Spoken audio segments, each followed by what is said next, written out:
വാർത്തകൾ വിശദമായി. ആര്യാടൻ ഷൗക്കത്തിന്റെ വിജയത്തിൽ പാലക്കാട് കോൺഗ്രസ് ആഹ്ലാദ പ്രകടനം നടത്തി.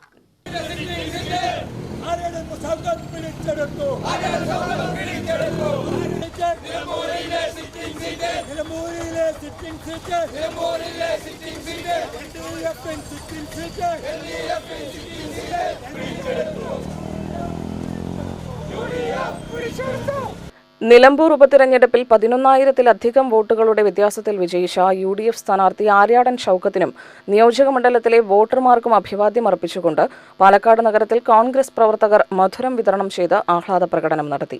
വ്യാജ പ്രചരണങ്ങൾക്കും കപട വാഗ്ദാനങ്ങൾക്കുമേറ്റ തിരിച്ചടിയാണ് നിലമ്പൂരിൽ ആര്യാടൻ ഷൗക്കത്തിന്റെ ആധികാരിക വിജയമെന്ന് സമാപന യോഗം ഉദ്ഘാടനം ചെയ്തുകൊണ്ട് UDF ജില്ലാ കൺവീനർ P. ബാലഗോപാൽ അഭിപ്രായപ്പെട്ടു. ഈ കഴിഞ്ഞ 5 വർഷക്കാലത്തിൽ നടന്ന ഒരു ഉപതെരഞ്ഞെടുപ്പിലും ചേലക്കരി ഒഴിച്ച് വിജയിക്കാൻ മാർക്സിസ്റ്റ് പാർട്ടിക്കും ഇടതുപക്ഷാധിപതിക്കും കഴിഞ്ഞില്ല എന്നാണ് യാഥാർത്ഥ്യം. കേരളത്തിലെ പൊതുസമൂഹം, കേരളത്തിലെ സാധാരണക്കാർ, കർഷകർ, കർഷക തൊഴിലാളികൾ, കേരളത്തിൻ്റെ പരിച്ഛേദനമാണ് നിലമ്പൂർ.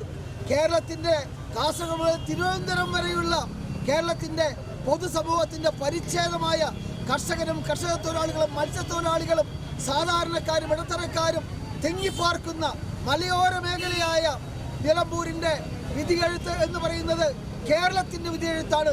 അത്രയെങ്കിലും ഉൾക്കൊള്ളാനുള്ള സാമാന്യ ബോധം, സാമാന്യ മര്യാദ, ജനാധിപത്യ രീതി ഉൾക്കൊള്ളാനുള്ള ബാധ്യത പിണറായി വിജയനുണ്ട്. എന്തെങ്കിലും തരത്തിലുള്ള ജനാധിപത്യ മാന്യത പിണറായി വിജയനുണ്ടെങ്കിൽ ഈ തെരഞ്ഞെടുപ്പ് വിജയത്തിന്റെ പശ്ചാത്തലത്തിൽ അദ്ദേഹം രാജിവെച്ചൊഴുകിയാണ് അഭികാമ്യം എന്ന് പറയാതിരിക്കാൻ കഴിയില്ല. CV സതീഷ് അധ്യക്ഷത വഹിച്ച യോഗത്തിൽ KPCC സെക്രട്ടറി PV രാജേഷ്, ജില്ലാ Congress committee secretary V. Ramachandran, KPCC അംഗം പ്രകാശ്, UDF നിയോജക മണ്ഡലം ചെയർമാൻ സുധാകരൻ പ്ലാക്കാട്ട്, നേതാക്കളായ K. ഭവദാസ്, V. മോഹനൻ, ഹരിദാസ് മച്ചിങ്ങൽ, ബോബൻ മാട്ടുമന്ത, മറ്റംഗങ്ങൾ പങ്കെടുത്ത് സംസാരിച്ചു.